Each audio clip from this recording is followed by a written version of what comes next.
അല്ലാഹുവിന്റെ പ്രവാചകൻ നബി മുഹമ്മദ് മുസ്തഫ സല്ലല്ലാഹു അലൈഹി വസല്ലമ തങ്ങൾ പറയുകയാ ഇന്നൽ മുഅ്മിന ലിൽ മുഅ്മിനി കൽ ബുനിയാൻ യശുദ്ദു ബഅ്ദുഹു ബഅ്ളാ. നമ്മൾ തമ്മിലുള്ള മുഅ്മിനീങ്ങളായ വിശ്വാസികളായ മുസ്ലിമീങ്ങൾ തമ്മിലുള്ള ബന്ധമുണ്ടല്ലോ, നമ്മളെ ബന്ധം എങ്ങനെയാണെന്നറിയുമോ? അല്ലാഹുവിന്റെ പ്രവാചകൻ പഠിപ്പിക്കുന്നു കൽ ബുനിയാൻ, ഒരു കെട്ടിടം പോലെയാ.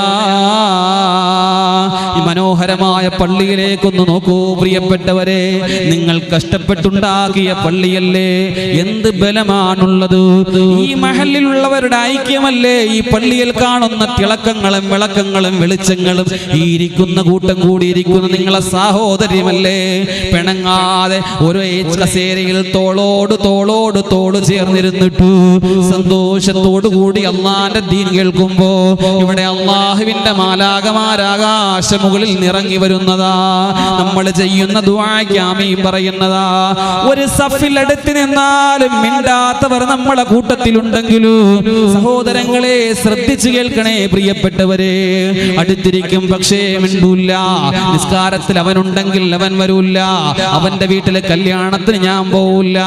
അവനുമായിട്ട് ഒരു ബന്ധവും എനിക്ക് വേണ്ട. എന്താ കാരണമെന്നറിയോ? എന്തെങ്കിലും ചെറിയ കാരണങ്ങൾ, ഫോൺ വിളിച്ചിട്ടെടുത്തില്ല, എന്റെ മോളെ കല്യാണത്തിന് വന്നില്ല, അല്ലെങ്കിൽ എന്റെ വാപ്പ മരിച്ചപ്പോൾ അവനൊന്നും ഈ വീട്ടിൽ വന്നില്ല. നിസാര കാര്യങ്ങൾ പറഞ്ഞുകൊണ്ട് വർഷങ്ങൾ മിണ്ടാതിരിക്കുന്ന ഈ സമുദായത്തിന്റെ ആളുകളുണ്ടല്ലോ, അവർ ഒരു മജ്ലിസിൽ വന്നിരുന്നാൽ ആ ദുആ പോലും അല്ലാഹു സ്വീകരിക്കില്ലെന്ന് പരിശുദ്ധ നബി മുഹമ്മദ് മുസ്തഫ. ഒരു വീട്ടിൽ 5 ആൺമക്കളാണ്, ഒരു വീട്ടിൽ 5 ആൺമക്കളാണ്. ആ ഉമ്മ 5 ആൺമക്കളെയും പെറ്റു. പക്ഷേ അവർ പരസ്പരം ഒരു ബന്ധവുമില്ല. എല്ലാവരും നിസ്കരിക്കുന്നുണ്ട്.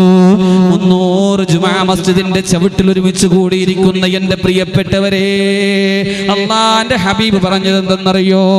ഈ 5 പേരിൽ ഒരാൾ പങ്കെടുക്കുന്ന ദുആയും അല്ലാഹു സ്വീകരിക്കില്ല. അല്ലാഹു അവന്റെ ദുആ ഖബൂൽ ചെയ്യൂലെന്ന് ഹബീബായ നബി മുഹമ്മദ് മുസ്തഫ.